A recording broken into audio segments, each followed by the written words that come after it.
इस viral sigma male का video तो आपने देखा होगा।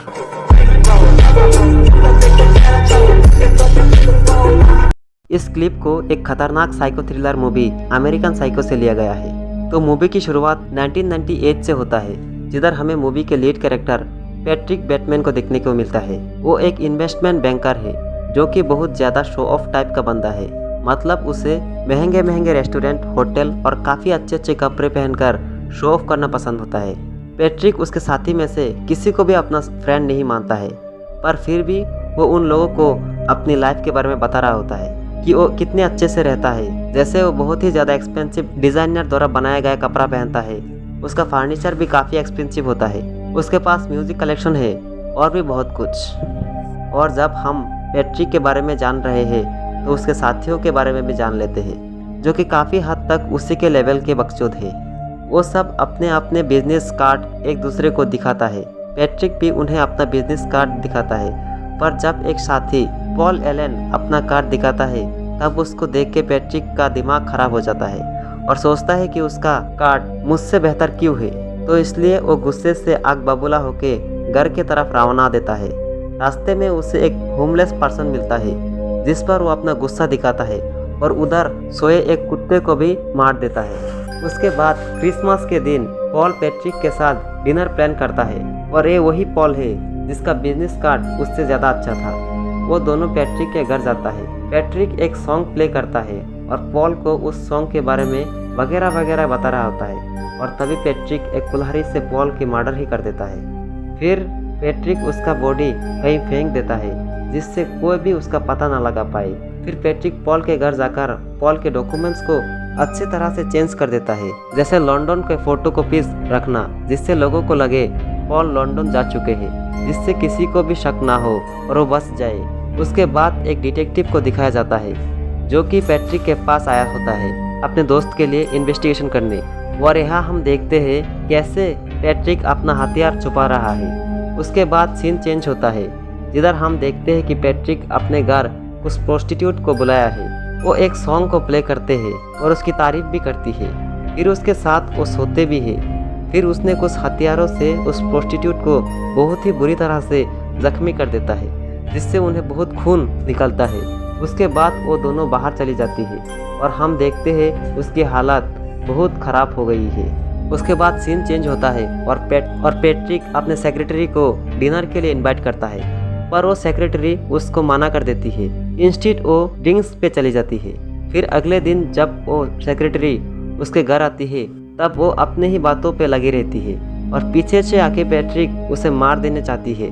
सडनली उसे फियोंसे का मैसेज आती है कि वो घर आ रही है। उसके बाद वो उस चीज़ को छुपा लेता है और उस सेक्रेटरी को जाने के लिए कहती है। अगले दिन पैट्रिक उस डिटेक्टिव से मिलता है जहाँ वो पैट्रिक से बोलता है कि उसे पैट्रिक पे कोई शक नहीं है पॉल के गायब होने का।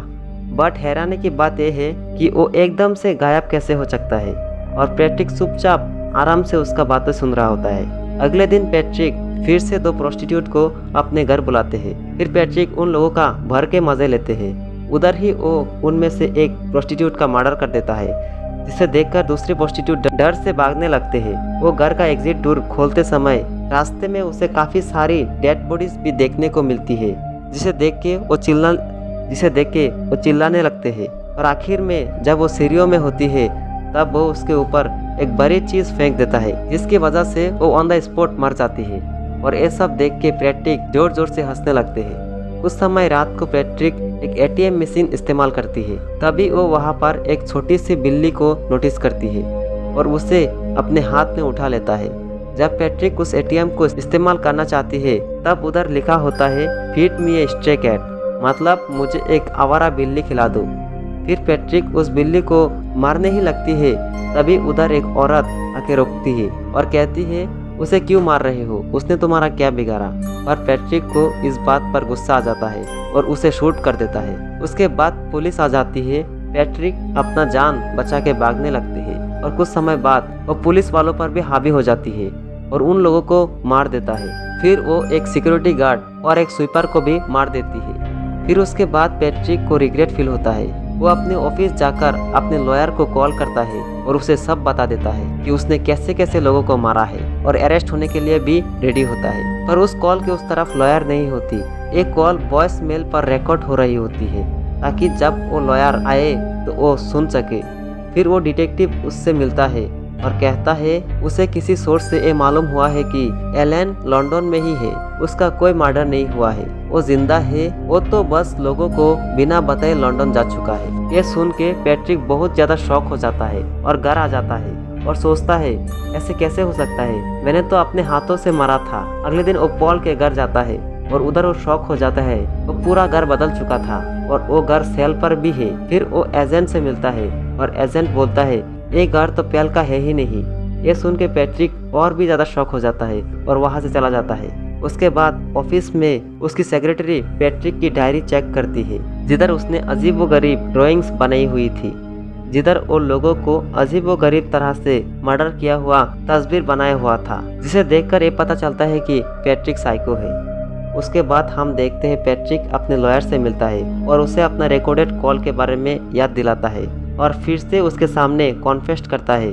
लेकिन वो लॉयर उसकी बातों को सीरियसली नहीं लेता और कहती है तुम मजाक मत करो, मैं पॉल के साथ अभी अभी डिनर करके आया हूँ। ये सुन के पैट्रिक और भी ज्यादा शॉक हो जाता है। वो सोचता है पॉल को मैंने खुद मारा है। फिर हमें पता चलता है कि अब तक जो पैट्रिक ये सब मर्डर कर रहा था ये तो बस उसकी हेलुसिनेशन है, जिसका मतलब वो बस अपने ख्याली पुलाव पर ही लोगों को मार रहा था। पॉल ऐसा इसलिए कर रहा था क्योंकि उसे वो लोग पसंद नहीं था और वो उन लोगों को किसी भी तरह से हर्ट करना चाहता है। वो जानता है कि वो अपने हाथों से उनको मार नहीं सकता, इसलिए वो अपने दिमाग में ही उन लोगों को मार दिया, यानी ओवर थिंकिंग कर रहा था। तो यहीं पर खत्म होती है साइको मूवी।